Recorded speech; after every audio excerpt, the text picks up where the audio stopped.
Usted dice, ¿qué hace un hombre así? ¿Cómo puede ser estable una familia en esa condición? Un hombre casándose tantas veces. ¿Qué hace una mujer conociendo tantos hombres al mismo tiempo? ¿Cómo se siente como mujer? Increíble, ¿verdad? Pero el mundo está totalmente tan corrompido que no puede ver la realidad de la vida, tan lindo que es la parte íntima de pareja y de familia. Creo que de lo más preciado que Dios nos ha dado, creo yo, que es la esposa. Ya hay tres. Hay tres varones que dijeron amén. Y ese es en el contexto de los varones. Qué bueno sería pensar en las damas, ¿no? Que digan, lo más bonito que Dios me ha dado es el esposo. ¿Sí o no? Porque ¿qué sería de la vida de Adán sin Eva? Y la escritura es clara, dice que se encontró que todos los animales, cada uno tenía una pareja, pero no se halló ayuda idónea para Adán. Y creo que la condición de Adán al no tener la esposa era triste, porque un hombre solo no funciona bien y no es bueno que el hombre esté, así que le haré ayuda idónea.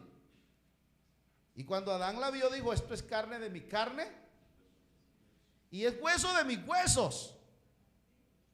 Así que esa esposa que tiene usted es carne de su carne y es hueso de sus huesos. Por ende, la unión que tenemos nos ha vuelto uno. Somos una sola carne. Pero esa sola carne entra en el contexto del matrimonio.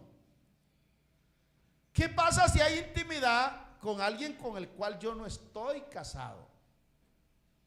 O con alguien con quien no se está casado.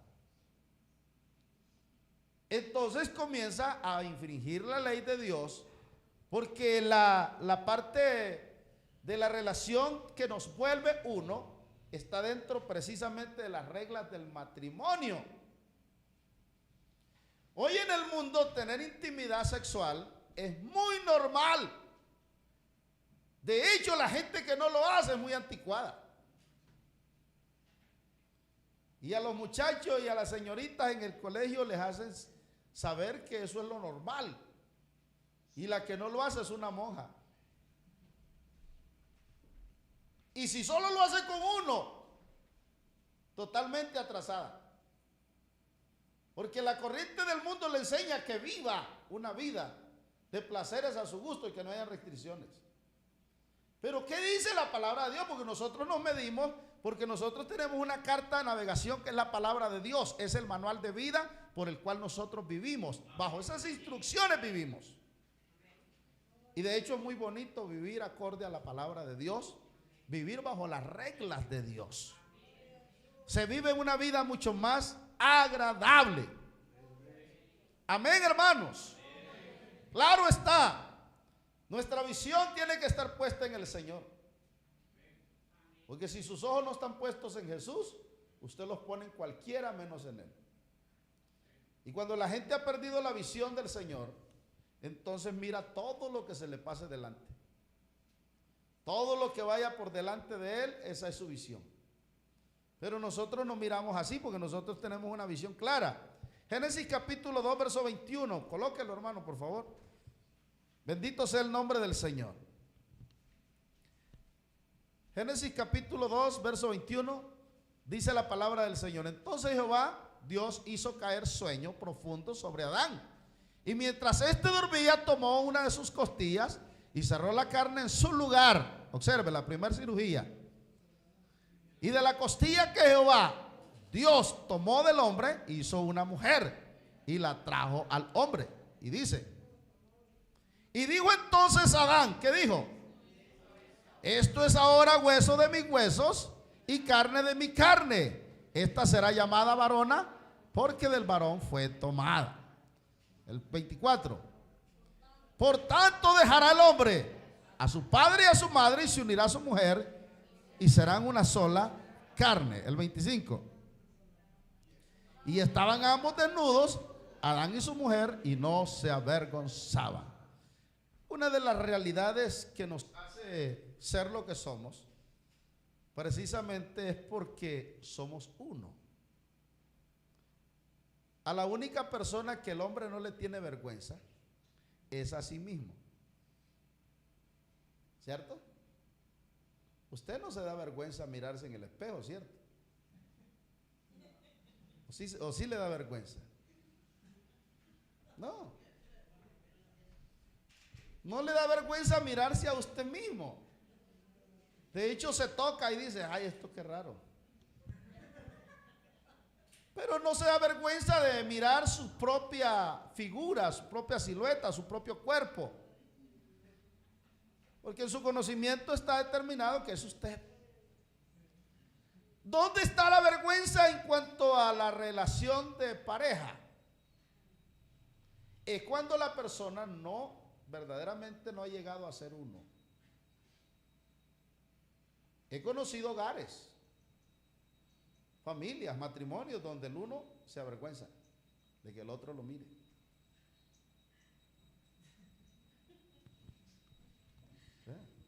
Me da pena que me mire. Y resulta que la unión de pareja que nos vuelve uno, es como la de Adán. Porque ahí está la primera familia, la primera pareja que creó Dios. Ambos estaban desnudos. ¿Qué dice?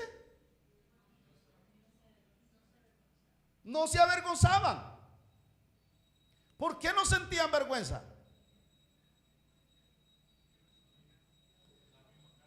Porque él era el mismo. Es decir, Adán la miró tan parecida a él que digo, esta fue tomada del varón, por eso se llamará varona.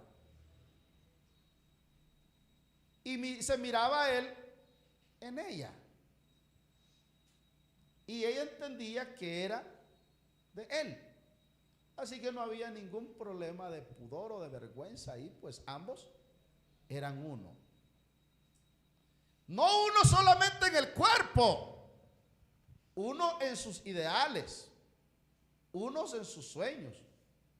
Dios no le creó a Adán una mujer con pensamientos raros, diferentes a los suyos. Por eso yo me parecería muy extraño que un hombre se case con una mujer que tiene pensamientos tan raros a los suyos. Porque el amor precisamente se centra en los ideales soñados. Yo quiero una mujer que sea así, que sea ya. Y cuando conversa con ella y sabe que tiene sus ideales como los suyos, y dice, esta es la que yo le había pedido a Dios. No es tanto por el físico, porque el físico es una parte de lo que emociona, de lo que enamora. Más que el físico son los sueños, la visión, los ideales que tiene esa persona con la cual precisamente va a volverse uno. ¿Cierto? Pero ¿qué pasa? Que cuando un hombre, de la escritura dice, pero cuando un hombre se acuesta con una ramera, se vuelve uno. ¿Y dónde entró la unidad ahí? Rompió todos los parámetros. Porque en la intimidad es donde el hombre entra en lo profundo de la vida de aquella persona, o esa persona entra en lo profundo de la vida de él. ¿Estamos de acuerdo? Así que el acto íntimo, el acto sexual es la consumación de todos los sueños de un hombre o de una mujer. Porque conoce lo interno de su alma, de su cuerpo. Lo más reservado y lo más oculto de su alma y de su cuerpo. ¿Sí o no? Dios creó entonces el matrimonio como algo santo y lo santificó. Y esa santificación íntima que tiene que ver un hombre y una mujer precisamente está santificado cuando está dentro del marco bíblico que Dios estableció. El hombre va a dejar a su padre, va a dejar a su madre, se va a unir con su mujer y se va a volver uno con ella. Pero si es uno con ella, ¿cómo es posible que se vuelva uno con otra? ¿Acaso se puede dividir el uno? ¿Cierto que no hay división en el uno? En el dos hay división, pero en el uno no. Por eso no serán dos, sino una sola carne. Comprendamos entonces el valor que tiene el matrimonio. La mujer nació, o salió, o se creó de la costilla del hombre, de la parte interna. Y creo que la felicidad que siente la mujer tener un hombre, el cual ella sabe que le ama, eso la hace sentir segura. ¿Cierto? Se siente tan segura la mujer cuando sabe que el hombre la ama como el niño cuando está en los brazos de la mamá. ¿Cierto? Hay mucha seguridad. El problema es cuando la relación no es tan íntima, sino que vivimos en pareja, vivimos en familia, pero como dos desconocidos. Y hay matrimonios así. Claro, no en la iglesia, ¿cierto? Pero hay matrimonios así donde ambos son extraños. Yo les decía que conocí una pareja y esa pareja no eran capaces de conocerse. De hecho, nunca se habían conocido. O sea que no sabía que tan bonita era la esposa de él, excepto la cara y los pies tal vez.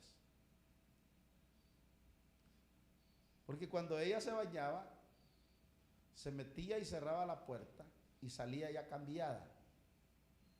Y cuando había intimidad, ella mandaba que se apagara la luz, porque a ella le daba mucha vergüenza que él la mirara y la conociera. ¿Cierto que es una relación bien extraña? Porque no hay confianza. Hay intimidad, pero no hay confianza. El matrimonio es la parte más exacta de la vida del hombre. Y en la intimidad se complementan todos los sentidos y los sentimientos. Por esa razón, Dios, estableciendo el matrimonio, lo estableció como algo único. Y le colocó unas reglas en tablas de piedra que colocó ahí. Y el matrimonio se centra precisamente hasta que la muerte, solo la muerte puede acabar con el matrimonio. Ese es el deseo de Dios. Ese es el propósito de Dios. Pero ¿qué hace que el matrimonio se rompa y se destruya si no hay muerte? Porque hay otros factores que destruyen el matrimonio. ¿Cuál es? El adulterio. Por eso se colocó una regla para que no pasara eso.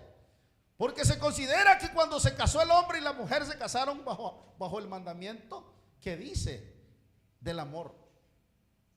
Cuando ustedes se casaron, ¿no les dijeron algo así? ¿Prometes qué?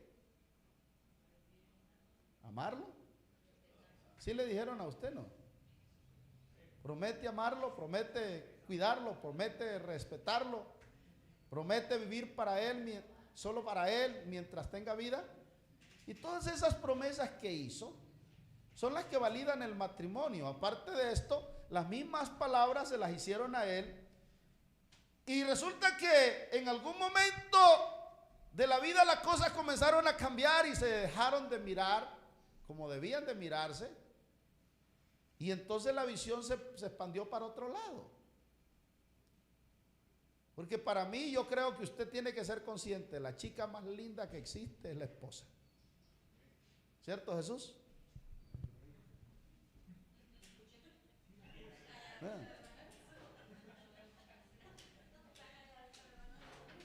Entonces, nosotros tenemos que ser conscientes. Nuestros ojos tienen que estar puestos en Jesús. pero también en la esposa. No ande mirando otra que no es la suya, porque la visión se le puede truncar, se le puede afectar. Hay unos factores a veces que estorban, y es cuando se deja de ver bien. ¿Quiere usted? Porque afuera uno puede ser que usted comience a mirar mujeres bonitas o chavos bonitos. Y eso no es algo del otro mundo, porque eso le pasa a muchos creyentes. Hay muchos creyentes que caen en adulterio. Hay matrimonios que se rompen por el adulterio. Incluso en las iglesias usted encuentra hermanos adulterando. Pero esto es como, enseñar esto es como una medicina de prevención, para que nosotros conozcamos que no estamos exentos a esas cosas, y que esas cosas vienen precisamente, ese tipo de pecado entra de manera sutil.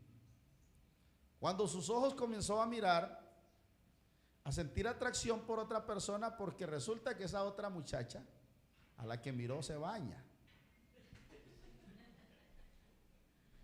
se pone perfume, esa se peina, y cositas así que pareciera que no son tan importantes, pero en la vista son importantes. ¿Dónde están los problemas? El problema es que somos complementarios, y yo tengo unos sentimientos, unos gustos, y vamos perdiendo la ruta. Cuando nosotros nos enamoramos de algo que vimos, aquello bonito, aquella forma, aquella conciencia, aquel espíritu, aquellos sueños, aquella visión que nos mostró, que nos mostramos, la cual nos llevó a empatizar y a convertirnos entonces en uno solo, porque creemos igual. Porque sería extraño casarse con alguien que no cree lo que usted cree. Por eso la escritura es clara: no se unan pues en yugo desigual con los incrédulos, porque ¿qué comunión tiene la luz con las tinieblas? ¿Cierto que la luz y las tinieblas no se llevan? En la noche, hermano, le prende un foco y las tinieblas huyen. Pero apaga el foco y ahí están las tinieblas. No hay relación entre la luz y las tinieblas. Tampoco hay relación entre Cristo y Belial. Tampoco ninguna relación hay entre los ídolos, hermano, y Dios. Sin embargo, al unirnos nosotros con esa persona, por eso el matrimonio es tan serio, y cada vez que se le va a hablar de matrimonio a alguien, o alguien se va a enamorar de una chica, uno de pastor siempre pide: cuéntenos, téngannos como un consejero, por lo menos como un amigo, y si quiere como pastor. Pero diga: pastor, mire, a mí me gusta tal muchacha, ¿usted cómo la ve? ¿Será que me puede dar un consejo? Porque si de pronto usted no ha visto la visión que tiene ella o él, puede ser que no sea la visión suya, y en el camino va a tener problemas. Y resulta que el matrimonio es hasta que la muerte. Si eso se pudiera cambiar ahí en la esquina, no habría ningún problema. ¿Para qué pedir consejo? Si yo la dejo, mañana me busco otra. Pero como es tan serio que no tiene vuelta atrás una vez que se sube a ese camión, tiene que ser algo, hermano, muy bien practicado, muy bien calculado, muy bien pensado. De hecho, nosotros no solo pensamos, nosotros oramos. Muy bien orado, para no equivocarnos. Porque si se equivocan esto, el sufrimiento es catastrófico. ¿Me comprenden? Eso es como cuando usted hace una mala inversión de sus recursos en algo que no le va a dar buenos resultados. Perdió toda la fuerza de su vida y la malgastó, porque su negocio se vino abajo y perdió todo. El matrimonio es algo tan serio, tan santo y tan bueno, que Dios lo validó dentro de su voluntad, porque Dios hizo el primer hombre y hizo la primera mujer y se la trajo al hombre y lo santificó, porque eso lo determinó él. El matrimonio no es una institución humana, el matrimonio es una institución divina. En las leyes el matrimonio no tiene tanto validez, en Dios lo vale todo. Para un juez es muy común y muy normal divorciar a una persona. Dice, están libres, vayan y cásense con otro. Pero en Dios no es tan factible. Porque en Dios es hasta que la muerte los separe, o excepto que tengan que pasar por la ruptura del adulterio. Y eso es difícil. Jesús establece la forma por la cual el matrimonio queda sin valor. Y el matrimonio deja de valer delante de Dios, no delante de los hombres, delante de Dios. De acuerdo a San Mateo capítulo 19, verso 3 al 12. Colóquenlo, hermano, por favor. San Mateo capítulo 19, verso 3 al verso 12. Dice la escritura: entonces vinieron a él los fariseos tentándole y diciéndole: ¿es lícito al hombre repudiar a su mujer por cualquier causa? Es una pregunta. Él respondiendo le dijo: ¿no habéis leído que el que los hizo al principio, allá en el Génesis, varón y hembra los hizo? Y dijo: por esto el hombre dejará a padre y a madre y se unirá a su mujer, y los dos serán una sola carne. Note que el matrimonio, estamos hablando, es como la carne y los huesos pegados. ¿Le puede quitar la carne usted a los huesos? Así que son una sola carne, están entretejidos. Y dijo: por tanto el hombre dejará a padre y a madre y se unirá a su mujer, y los dos serán una sola carne. El otro verso: así que ya no son dos, sino una sola carne. Por tanto, lo que se dijo atrás, lo que Dios juntó. Por eso los divorcios por cualquier causa no valen delante de Dios, aunque esté divorciado por el juez. ¿Están entendiendo? Si siendo un hermano de la iglesia, un creyente de la iglesia, y se divorcia ante un juez y las causas no están ajustadas a la palabra de Dios, para nosotros sigue casado. No, hermano, es que ya me divorcié. Pues usted sigue casado. Y si está con otra señora, está en adulterio. ¿Es serio o no es serio? Pero mire lo que dicen los versos que siguen. Y le dijeron: ¿por qué pues mandó Moisés dar carta de divorcio y repudiarla? Él les dijo: por la dureza de vuestro corazón, Moisés os permitió repudiar a vuestras mujeres, mas al principio del Génesis no fue así. Y observe: y yo os digo, esta es la parte más esencial de todos esos textos que estamos leyendo. Y yo os digo, cualquiera que repudia a su esposa, salvo, ahí está la parte de la salvedad, salvo de fornicación, y se casa con otra, adultera. Y el que se casa con la repudiada, adultera. ¿Qué es lo que está diciendo Jesús ahí? Moisés les permitió darle carta de divorcio y dice: y eso lo hizo por la dureza de los corazones de ellos. ¿Cuál era la dureza del corazón de ellos? Imaginémonos este aspecto. Un hombre está casado con una mujer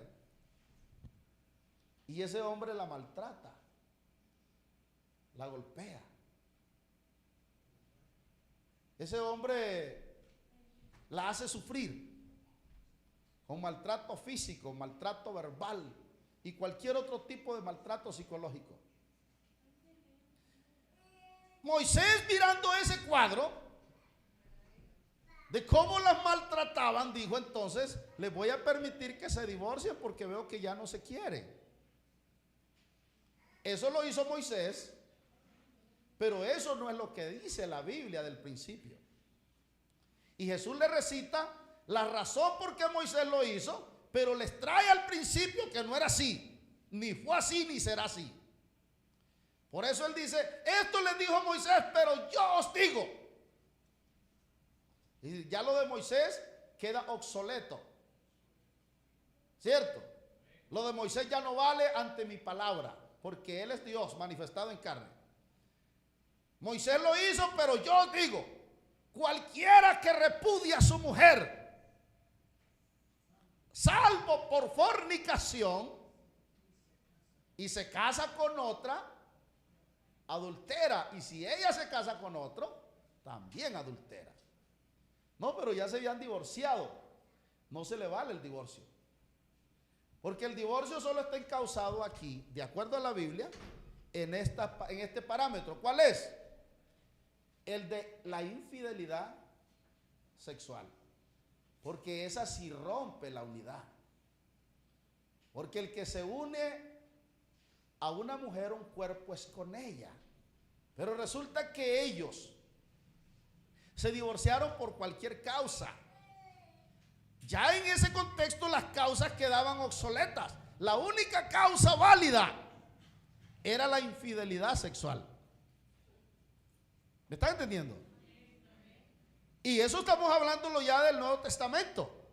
Es decir, el matrimonio, lo único que lo puede romper es el adulterio o la fornicación, que son lo mismo, excepto parámetros que cambia, esa es la parte de la condición del hombre como esté.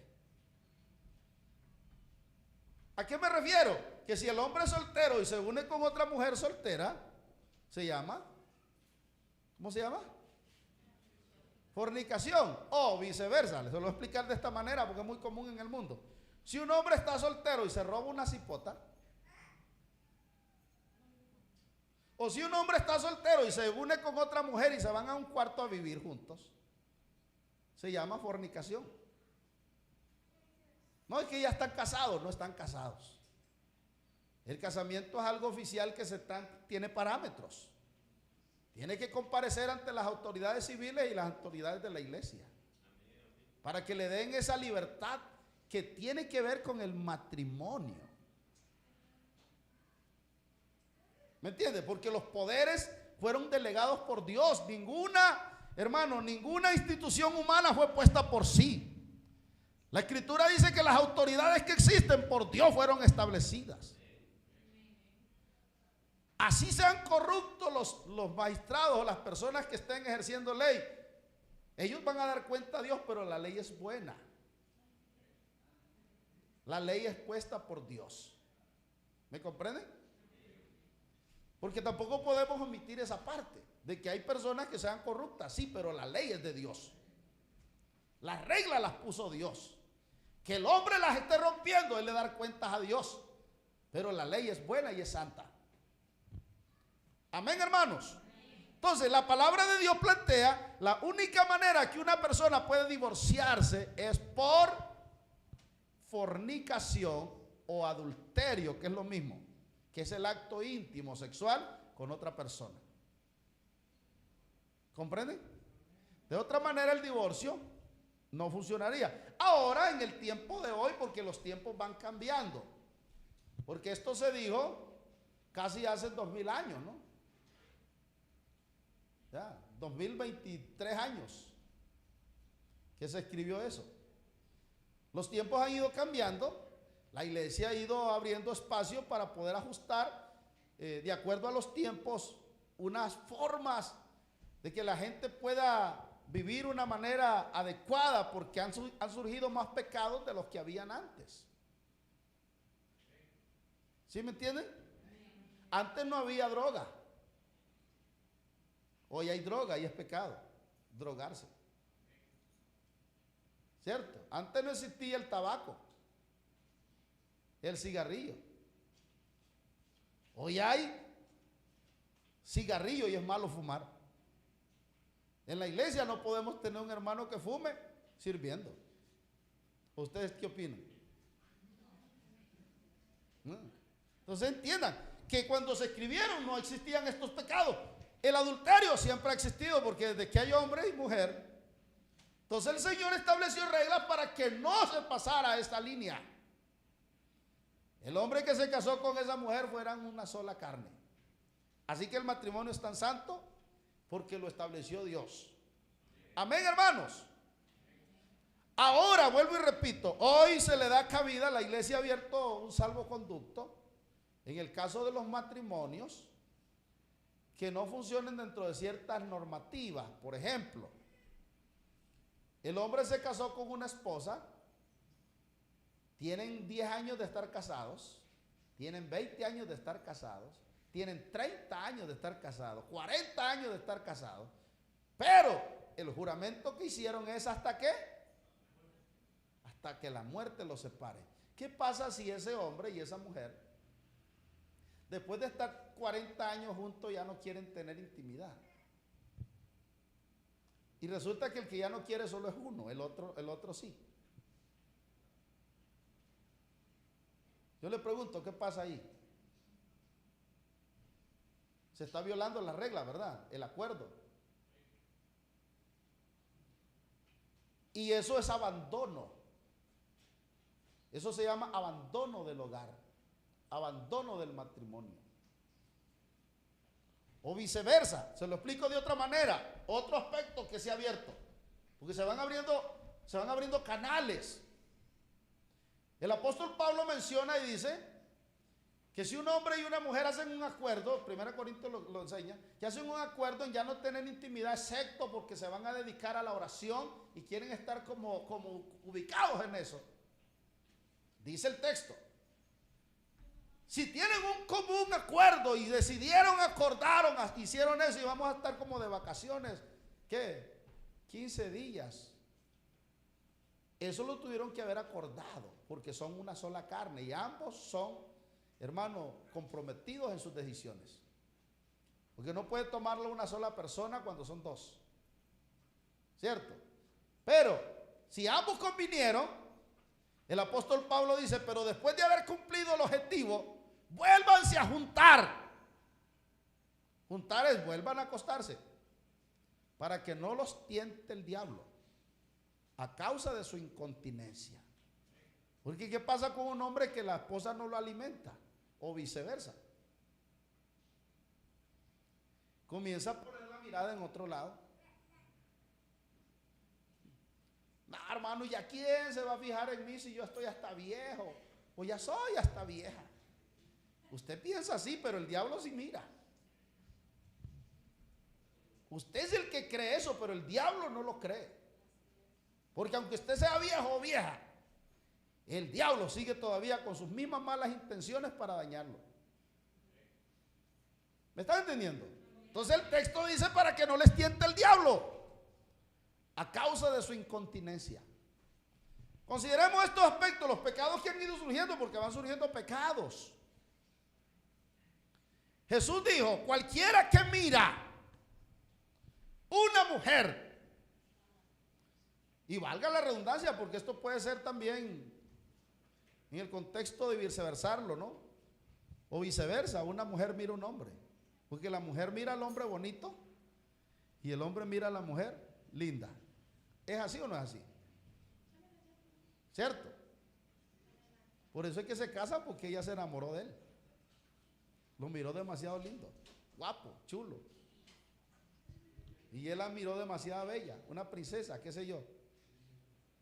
Y eso es la química que vino a traer el matrimonio. Pero resulta que si un hombre mira a una mujer para codiciarla, porque la codicia está dentro de los mandamientos que más seguido vamos a ver, para codiciarla ya adulteró con ella. No lo hizo con el cuerpo, lo hizo con el corazón. ¿Por qué? Porque ese hombre estaba insatisfecho, se descuidó la visión, cuando a la chica más linda que debe mirar, que debe desear, es la que tiene al lado. ¿Cierto, Jesús? Entonces, así son las cosas. Cuidar, hermano, el matrimonio. El matrimonio es algo santo. Por esa razón, Dios quiso no solo cuidar de nosotros, sino también cuidar de ustedes, hermanas. Allá antes de Jesús, los hombres podían tener varias esposas. Pero cuando Jesús vino, colocó una sola regla. Y Pablo menciona, dice, el hombre que fuese marido de una sola mujer. Porque en el Antiguo Testamento habían hombres que tenían varias esposas. Incluso en la ley de Moisés habían normativas así, que el hombre podía tener varias esposas. Y como estaban casados con varias, no había adulterio. porque se les otorgaba ese derecho de tener dos esposas. ¿Me estás entendiendo?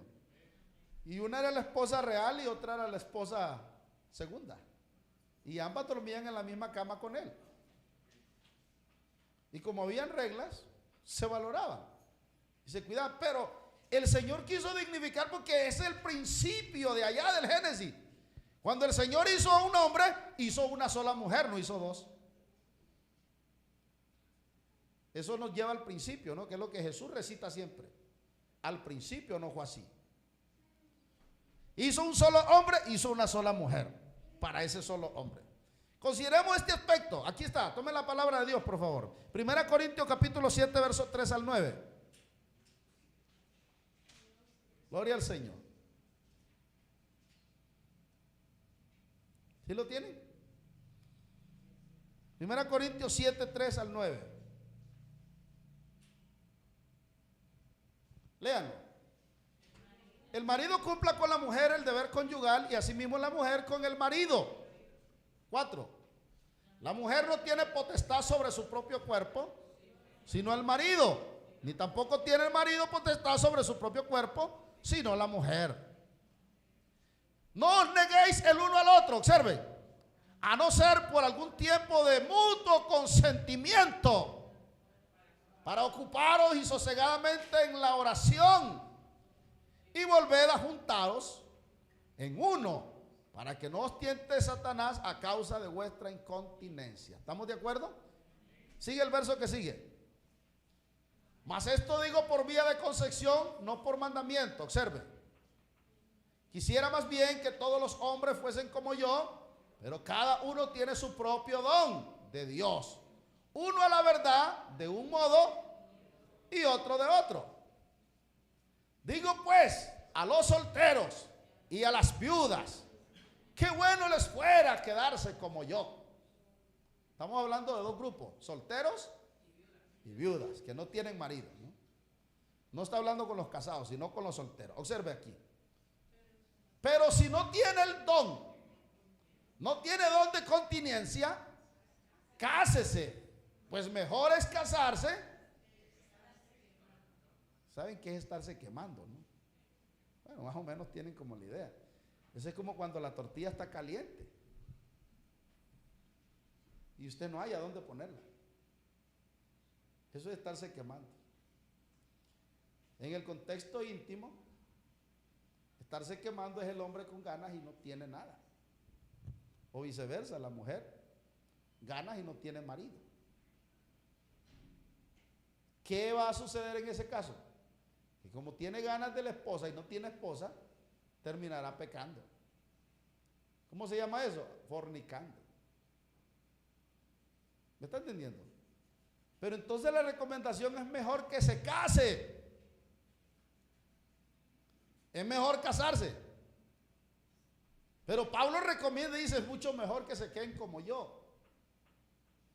Pero si no tienen el don de continencia, cásense, porque es mejor casarse que estarse quemando. Pablo era un hombre, lo que está diciendo ahí es que él era soltero, porque está enfocado a un grupo, ¿no? Viudas y solteros. Quédense como yo, soltero. ¿Y por qué se quedó soltero? Porque Pablo tenía un don y él lo saca ahí a luz, el don de continencia. ¿Qué está diciendo? Que él no sentía atracción sexual. ¿Me está entendiendo?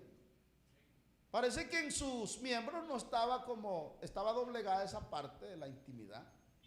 Pero esa es una parte que todos la tenemos porque es la capacidad de todo ser humano de poder evolucionar y reproducirnos. Tampoco estamos diciendo que eso sea del diablo. No. Lo que estamos hablando es el orden que estableció Dios. Porque usted no tiene culpa que le dé ganas del esposo. Ni ese hombre tiene culpa que le dé ganas de la esposa, porque eso es algo establecido por Dios. Lo que está malo de eso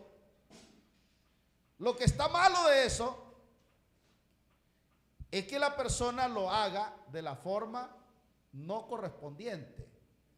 Porque el sexo, digan conmigo sexo, el sexo está reservado solo para el matrimonio. ¿Me entienden?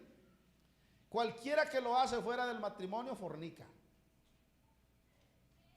Y la fornicación tiene que ver con el infierno. Bien conmigo, infierno. El infierno es un lugar que arde con fuego y azufre, lo saben, ¿no? Así que todo fornicario va para allá. Y el adúltero igual. ¿Comprenden? Pero el matrimonio es santificado porque el matrimonio lo libera de esa culpabilidad. Porque ese es el orden establecido de Dios, son las reglas de Dios, ni siquiera son de la iglesia ni del pastor. Entonces el apóstol Pablo dice, el hombre no tiene poder sobre su cuerpo. Y estoy hablando de mí mismo porque yo ya no soy mío. ¿No es que cuando mi esposa habla de mí dice mi esposo? Y ella no es suya. Por eso yo digo mi esposa, es decir, me pertenece. Y yo le pertenezco, como dice el poeta. Ella es mía y yo soy suyo. Consideremos entonces que cuando usted tiene algo que es suyo, usted tiene poder sobre eso. Dice, ese es mi carro, usted se sube a la hora que quiera. O le pide permiso al carro, ¿qué? Irónico, ¿verdad? Claro que todo eso entre la pareja, estamos hablando hay algo más que eso, se llama el amor, ¿ya? El acuerdo, la relación que tenemos. Nunca nos puede llevar a la vergüenza de decir, ay, es que yo tengo tantas ganas de mi esposa que no sé cómo decirle, pero siento mucha pena. Por eso les hablaba de una persona que no se conocían, pero tenían casi 10 hijos juntos. Y uno pregunta y dice, ¿cómo hacían para tener los hijos? No, con la luz apagada, hermano. Apagaban la luz. Y él no sabía cómo era ella, ni ella cómo era él. Porque sentían vergüenza. Entonces, y yo les decía, ahí se cumple lo que dice la canción. Al oscuro metí las manos, al oscuro metí los pies.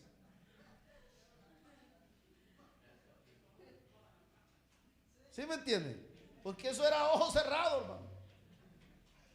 Pero el matrimonio nos da tanta libertad de que nos conocemos. Porque somos uno. Amén. Somos uno. No hay vergüenza entre el esposo y la esposa. Y si hay vergüenza es porque no se conocen. ¿Comprenden? No se ve vergonzoso. Ahora, hermano, es que hablar de estas cosas da mucha pena. Esos son paradigmas que tiene y debe romperlos. ¿Ya? Porque el matrimonio es algo santo. Amén. Hablar entonces del pecado de adulterio, eso nos lleva a implicación a muchas cosas más. Léame por favor ahí, 1 Corintios 10. Pero los que están unidos en matrimonio, mándolo yo. ¿Quién manda? El Señor. Que la mujer no se separe del marido. Observe, estamos hablando de las reglas, ¿no? Eso lo dijo el Señor, no lo dijo Pablo. 11. Y si se separa, quédese sin casarse o reconcíliese con su marido. Amén. Y que el marido no abandone a su mujer. Son reglas. A lo demás lo digo yo, no el Señor. Si algún hermano tiene mujer que no sea creyente y ella consiste en vivir con él, no le abandone. Porque algunos somos cristianos y la mujer es inconversa. O viceversa, ¿no? Mujeres cristianas con hombres inconversos. Y entonces hay pastores que por no conocer la Biblia dicen, hermana, déjelo. Ese hombre no le va a servir a usted y no quiere nada de Dios, abandónelo. Usted conoce las reglas porque las reglas están ahí.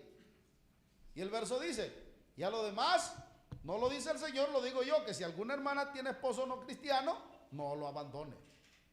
Y a lo demás, no lo digo yo, lo dice el Señor. El hermano tiene mujer que no sea creyente y ella consiste en vivir con él así, no la abandone. El otro verso. Y si una mujer tiene marido que no sea creyente y él consiste en vivir con ella, no la abandone. El 14.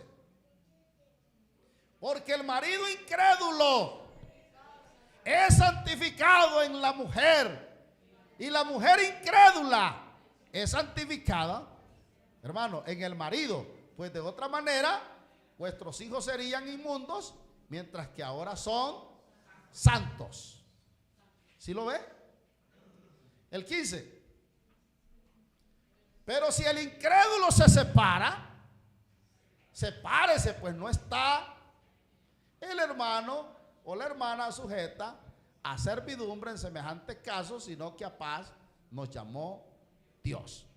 Ok, voy a aplicarle este texto para que lo entienda, porque lo puede descontextualizar.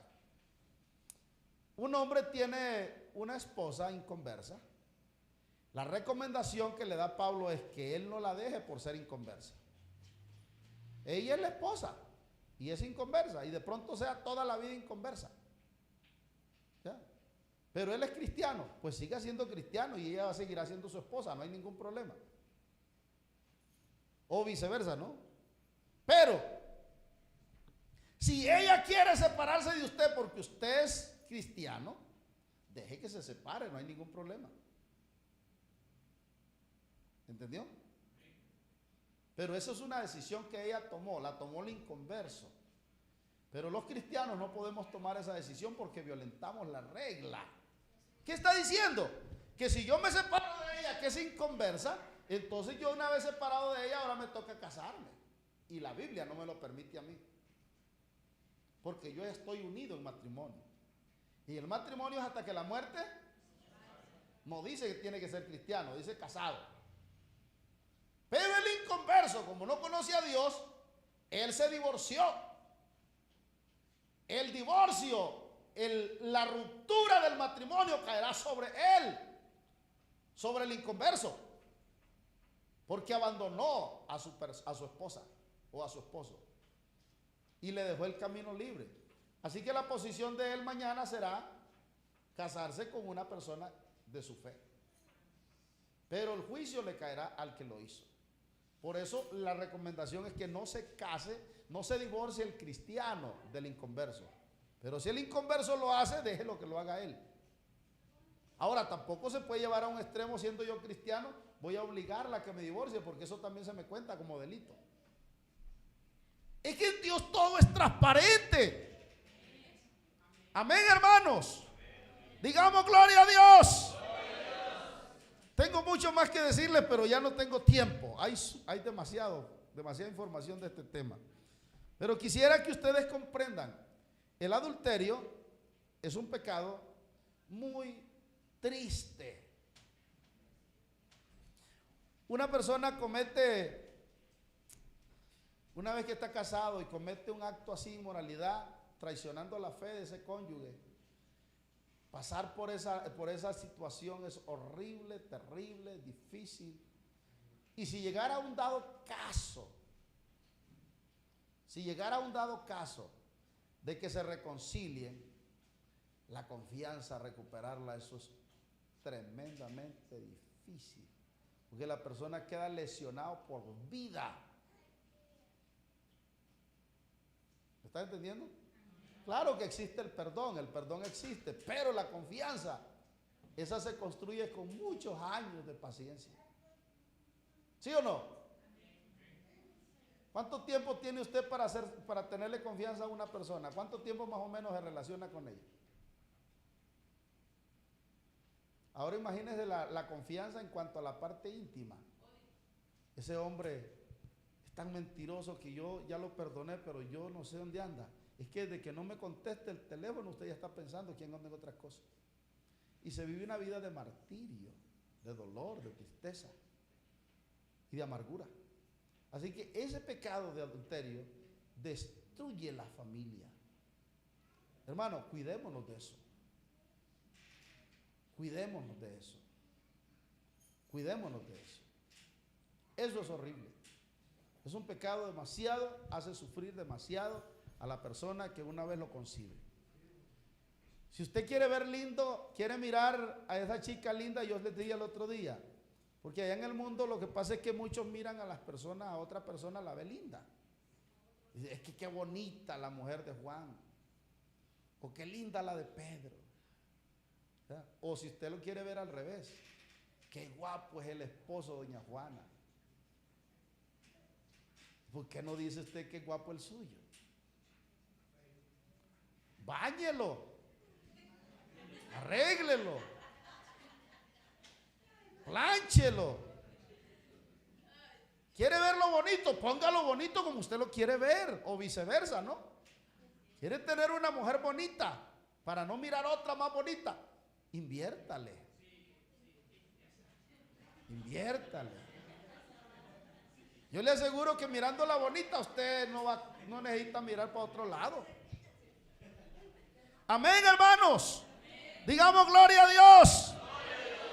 Pero cuidemos nuestro hogar. Cuide a su esposa, cuide a su esposo. Este pecado es terrible. Y ya lo hemos visto en muchos creyentes que lo cometen. Que Dios nos guarde de esas cosas. Amén, hermano. El que fornica es falto de entendimiento, dice la Biblia. Así que es una persona torpe. El que adultera es una persona insensata. Porque hay cosas tan lógicas y tan básicas. Nosotros sabemos por la lógica humana que eso solo es un apetito de la carne, porque eso no tiene nada más nuevo. Porque resulta que esa mujer con la que cayó es una mujer igual a la suya. Y a veces incluso de pronto no es ni igual, sino que ni es ni mejor que la suya.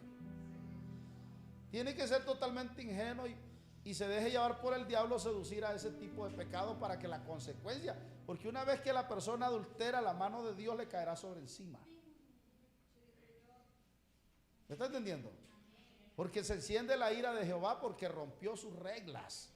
Y el pecado tiene consecuencias. Es muy diferente a una persona que vive en pareja, en fornicación, pero Dios sabe que tienen una relación seria, excepto que no la han legalizado, santificado, pero Dios le permitirá las pautas para hacerlo. Pero es muy diferente al que está casado y adultera, porque el adulterio es más catastrófico todavía. Y de eso, hermano, debemos nosotros cuidarnos. Este es el mandamiento número 7. Que Dios nos ayude. Póngase en pie, vamos a dar gracias a Dios. Gracias a Dios por su esposa. Gracias a Dios por su esposo. Gracias a Dios por nuestra esposa. Dios nos ha regalado esa bendición, porque así bendice el Señor al hombre. El que encuentra esposa halla el bien y alcanza la benevolencia de Jehová. Amén, hermanos. Oremos.